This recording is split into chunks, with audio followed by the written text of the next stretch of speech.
सब कुछ सामान्य दिख रहा था, लेकिन अचानक एक ऐसी घटना हुई जिसने पूरे क्षेत्र की कूटनीति को झकझोर दिया। 54 साल बाद पाकिस्तान का युद्धपोत PNS सैफ चटगांव के बंदरगाह पर पहुंचा और सवालों का तूफान खड़ा हो गया। क्या पाकिस्तान बांग्लादेश के जरिए भारत को घेरने की नई चाल चल रहा है? क्या ये चीन की गहरी रणनीति का हिस्सा है? और क्या बांग्लादेश अब अमेरिका, चीन और पाकिस्तान के बीच नया नौसैनिक मंच बना रहा है? इस रहस्यमय यात्रा के पीछे क्या छिपा है, यही आज हम खोलेंगे। बिल्कुल। नमस्कार दोस्तों, आप देख रहे हैं इंडिया डेली का डिजिटल प्लेटफॉर्म और मैं हूं आपके साथ तानिया त्यागी। नमस्कार, मेरा नाम भावना सुखीजा है। आज हम बात करने जा रहे हैं एक ऐसी घटना की जिसने भारतीय रणनीति, कूटनीति और समुद्री सुरक्षा तीनों को अचानक से सतर्क कर दिया है। पाकिस्तान ने 54 वर्षों में पहली बार अपना उन्नत युद्धपोत PNS सेफ बांग्लादेश भेजा है और भले ही इसे गुडविल विजिट कहा जा रहा हो, लेकिन इस यात्रा का सामरिक, राजनीतिक और ऐतिहासिक महत्व इतना बड़ा है कि भारत की हर सुरक्षा एजेंसी इसकी हर गतिविधि पर नजर रख रही है।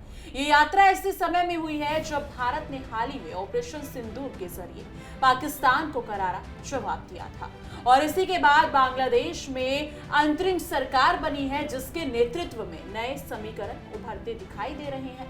1971 में स्वतंत्र हुए बांग्लादेश में आज पाकिस्तान का वारशिप पहुंचना सिर्फ एक समुद्री यात्रा नहीं है, ये शक्ति, रणनीति, भू राजनीति और भारत को घेरने की कोशिश का संकेत भी है।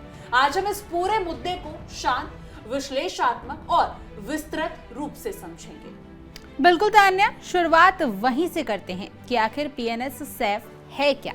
ये पाकिस्तानी नौसेना के सबसे आधुनिक मिसाइल फ्रिगेट्स में से एक है।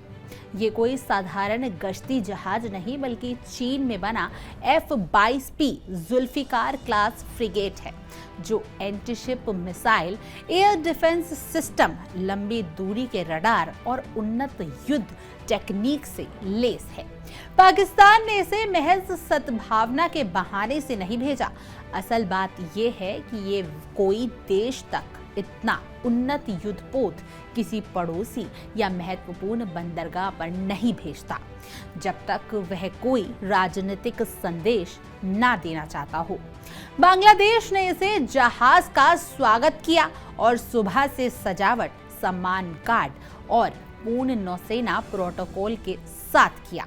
और इससे पहले कि ये जहाज चटगांव की सीमा में प्रवेश करे, बांग्लादेश ने BNS शादी नौता को भेजा, जिसने पाकिस्तान के युद्धपोत को औपचारिक मिलिट्री वेलकम दिया। ये सभी चीजें साफ संकेत देती हैं कि ये यात्रा अचानक नहीं बल्कि बहुत सोच समझकर और गहरी सामरिक योजना के तहत की गई है। अब आते हैं बांग्लादेश की वर्तमान राजनीति पर। जब से नोबेल विजेता मोहम्मद यूनुस की अंतरिम सरकार बनी है, ढाका की विदेश नीति में तेजी से बदलाव दिखने लगे हैं। ये सरकार पुराने रिश्तों को फिर से जीवित करने की कोशिश कर रही है, चाहे वो अमेरिका हो, चीन हो या फिर पाकिस्तान। बांग्लादेश का पाकिस्तान की ओर झुकाव एक ऐतिहासिक विडंबना है, क्योंकि 1971 का युद्ध, जिसने बांग्लादेश को जन्म दिया, पाकिस्तान की निर्दयी सेना सत्ता के खिलाफ ही लड़ा गया था। जी हाँ, लेकिन राजनीति में इतिहास से ज्यादा आज के हित मायने रखते हैं और आज बांग्लादेश ये समझ चुका है कि वो भारत के साथ साथ चीन, अमेरिका और पाकिस्तान चारों के साथ संबंध बनाए रखकर अपनी रणनीतिक कीमत बढ़ा सकता है। इसलिए बांग्लादेश के नेतृत्व ने इस यात्रा का इतनी गर्मजोशी से स्वागत किया है।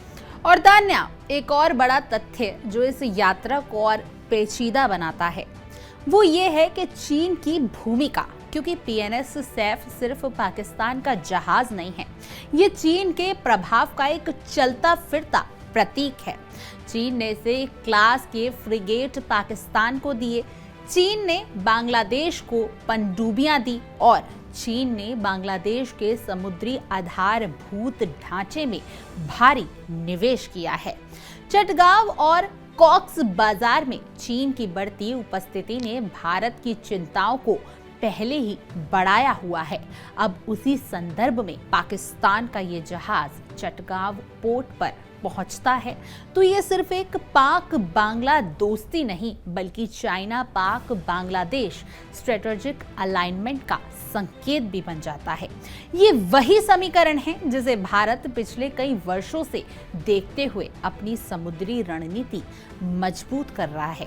बिल्कुल, और इसे और रोचक बनाने वाली बात यह है कि ठीक एक महीने पहले यूएसएस फ्रिट्ज गेरलैंड एक अमेरिकी आर्ले बर्ग क्लास मिसाइल विविध्सक चटगांव बंदरगाह पर पहुंचा था। यानी एक ही बंदरगाह पर एक महीना पहले अमेरिका और अब पाकिस्तान, और दोनों ही के पीछे चीन का प्रभाव भी छिपा हुआ है। इस तरह ये साफ दिखाई दे रहा है कि बांग्लादेश अब दक्षिण एशिया का नया कूटनीतिक मंच बन चुका है, जहां बड़ी शक्तियां अमेरिका, चीन, पाकिस्तान तीनों अपनी मौजूदगी दर्ज करा रहे हैं। और ये बांग्लादेश की बहुध्रुवीय विदेश नीति का संकेत है, लेकिन ये भारत के लिए चुनौती भी है, क्योंकि भारत लंबे समय से बांग्लादेश को अपना प्रमुख रणनीतिक मित्र मानता आया है।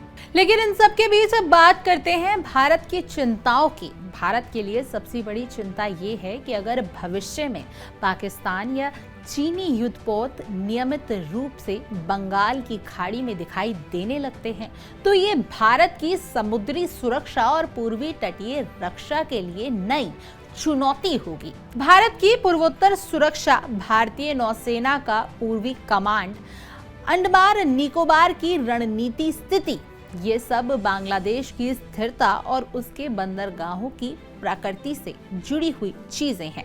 इसलिए यदि बांग्लादेश पाकिस्तान और चीन के वॉरशिप का अधिक स्वागत करने लगे तो भारत को अपनी हिंद महासागर रणनीति को और अधिक मजबूत करना होगा। भारत कोई जल्दबाज प्रतिक्रिया नहीं देगा, क्योंकि भारत जानता है कि कूटनीति में धैर्य शक्ति होती है। लेकिन ये घटना भारत के रडार पर उच्च महत्व के साथ दर्ज हो चुकी है। अब सवाल उठता है कि पाकिस्तान को इस यात्रा से क्या फायदा। पाकिस्तान वर्तमान में आर्थिक संकट में है, विदेश नीति टूट चुकी है और अंतर्राष्ट्रीय दबावों से घिरा हुआ है। इसलिए पाकिस्तान को किसी सफल छवि और शक्ति प्रदर्शन की अत्यधिक आवश्यकता है। यानी कि 54 साल बाद युद्धपोत भेजकर पाकिस्तान ये दिखाना चाहता है कि वो अभी भी क्षेत्रीय राजनीति में सक्रिय है, और वो ये भी संदेश दे रहा है कि अगर वो भारत ने ऑपरेशन सिंदूर किया तो पाकिस्तान भी कूटनीति के मोर्चे पर प्रतिक्रिया देने में सक्षम है। हालांकि वास्तविकता ये है कि पाकिस्तान की ये ताकत नहीं कि वो समुद्र में भारत को चुनौती दे सके।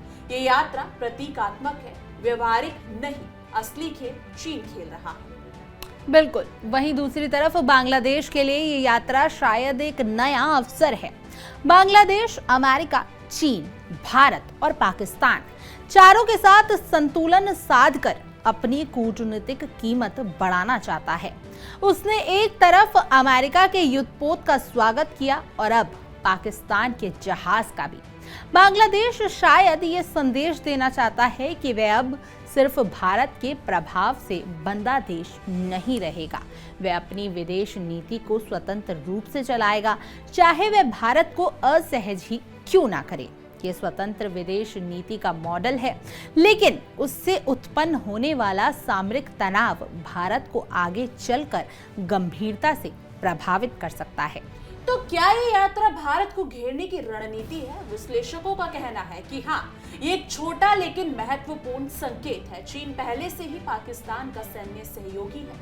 अब वही चीन बांग्लादेश के साथ भी अपनी साझेदारी गहरी कर रहा है। जब किसी देश के बंदरगाह पर अमेरिका, चीन और पाकिस्तान यानी कि तीनों आकर खड़े हों तो समझ लीजिए कि उस जगह की रणनीतिक कीमत 3 गुना बढ़ जाती है। इसी वजह से भारत को अपनी पूर्वी नौसेना को और आधुनिक बनाना होगा। जी हाँ, और बांग्लादेश के साथ संबंधों में और भी ऊर्जा डालनी होगी।